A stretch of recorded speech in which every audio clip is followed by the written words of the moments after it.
Hey guys, JV here sharing my experience with Star Wars Battlefront 2's single-player campaign. The lack of single player was probably one of the biggest things people complained about in the reboot 2 years ago. It was a multiplayer only game, and I think I speak for many when I say a lot of my childhood memories come from the Galactic Conquest mode in the original Battlefront 2. While we don't exactly have Galactic Conquest, and we're not really sure if we're going to get it at this point as far as I know, Battlefront 2's campaign offers another kind of experience. I streamed the first 3 missions yesterday, so if you happen to miss those, link is in the description below, but I could not stop playing the single player. It was supposed to be a multiplayer stream, but I was so hooked from the beginning that everyone, including myself, was thinking, let's play as much of this campaign as we possibly can through EA Access. So after completing those missions, I wanted to share my first impressions of the single player and why I couldn't stop playing. Also, heads up on the spoilers, I won't be discussing specific plot details, but we will go over broad events of the prologue and the first 2 missions of the game. So if you don't want to hear that, you should stop watching now.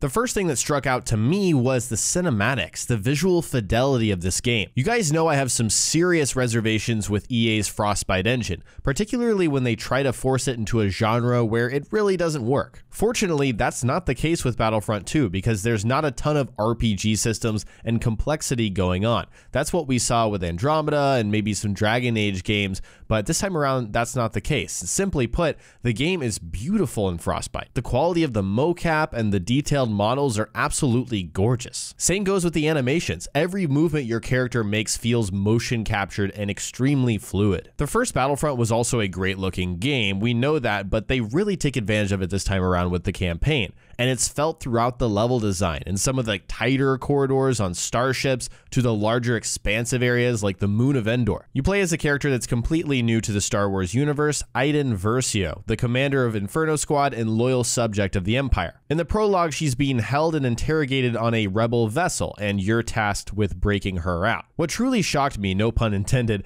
was that the first thing you get to do is play as Versio's droid. The gameplay is fairly simple. You fly around, you're able to shock enemies, which is something you get to do when you play as Versio, slice into computers, and infiltrate small spaces to progress, and it's surprisingly fun. It was an interesting surprise, and honestly, I'm hoping there's another droid sequence or 2 later in the campaign, maybe something a little more challenging. Eventually, you take control of Versio, and the combat is identical to most infantry units in multiplayer. It's what you expect to get from a Battlefront game.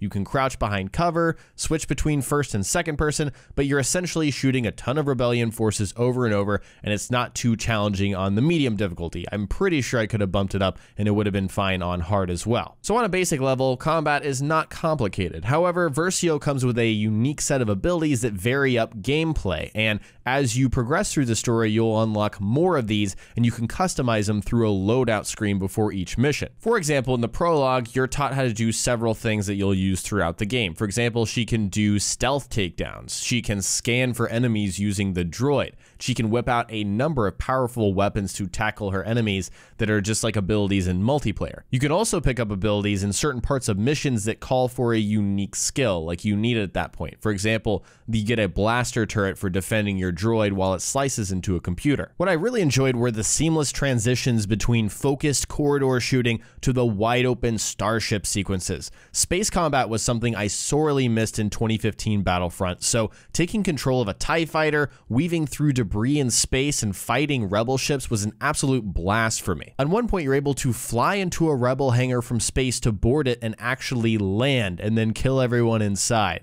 The game takes over the flight controls once you're close. Not sure if the old school Battlefront 2 did that or not, but I always loved the immersive feeling of being able to transition from space to a ship. You get that seamless transition this time too, and it's seriously so cool. While I've only played about an hour of Battlefront 2's campaign, just the limit that EA Access allows you to do right now, so far it's provided a satisfying single player experience. The absolute highlight has to be the overall presentation. It's a beautiful game with a minimalistic UI that runs extremely well. The cutscenes make it feel cinematic, like another chapter in the Star Wars universe that's really been intriguing so far. I've avoided plot details for spoiler reasons in this video, but I'm very interested to see which direction Iden's journey in the Empire takes her next.